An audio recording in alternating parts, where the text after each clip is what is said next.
আল্লাহ রাব্বুল আলামিন কেন কিছু মানুষকে কালো ও সুন্দর, কুশ্রী, বেটে, প্রতিবন্ধী করে সৃষ্টি করেছেন? এই প্রতিবন্ধী ও সুন্দর কুশ্রী মানুষগুলো কিভাবে পুনরায় মহাবিশ্বের সবচেয়ে সুন্দর মানুষে পরিণত হতে পারবে? এই গুরুত্বপূর্ণ প্রশ্নটি সামনে রেখে আজকের তাফসীর এগিয়ে যাবে। ধৈর্য ধরে সম্পূর্ণ ভিডিওটি দেখুন।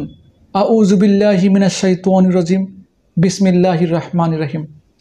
মহাগ্রন্থ আল কোরআনের ধারাবাহিক তাফসীরে আজকে ইনশাআল্লাহ আমরা পবিত্র কোরআনের তৃতীয় সূরা আল ইমরানের 6 নম্বর আয়াত নিয়ে আলোচনা করব।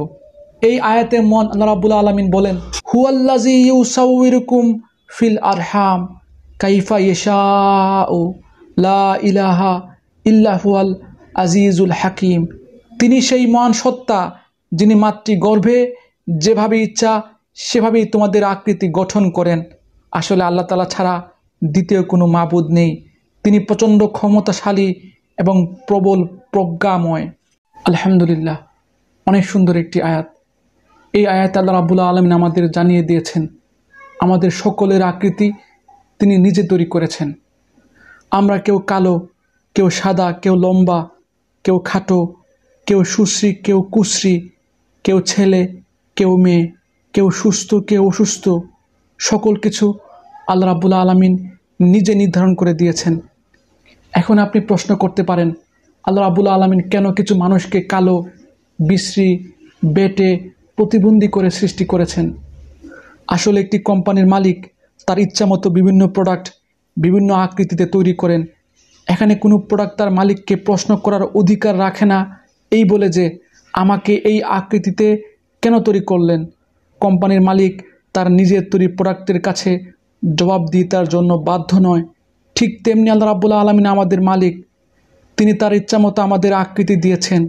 তার ইচ্ছার ব্যাপারে প্রশ্ন তোলা মানবজাতির জন্য নির্বুদ্ধিতা। তবে দুনিয়ার জীবনটা পরীক্ষার।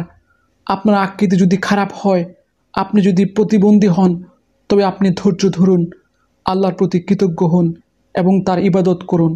ইনশাআল্লাহ মৃত্যুর পর পরকালে আপনি মহাবিশ্বের সবচেয়ে সুন্দর, পরিপূর্ণ, পূর্ণাঙ্গ মানুষ হয়ে পুনরুত্থাপিত হবেন এবং জান্নাতের চিরস্থায়ী রূপ লাবণ্যের অধিকারী ও মহাসম্মানিত হয়ে প্রবেশ করবেন।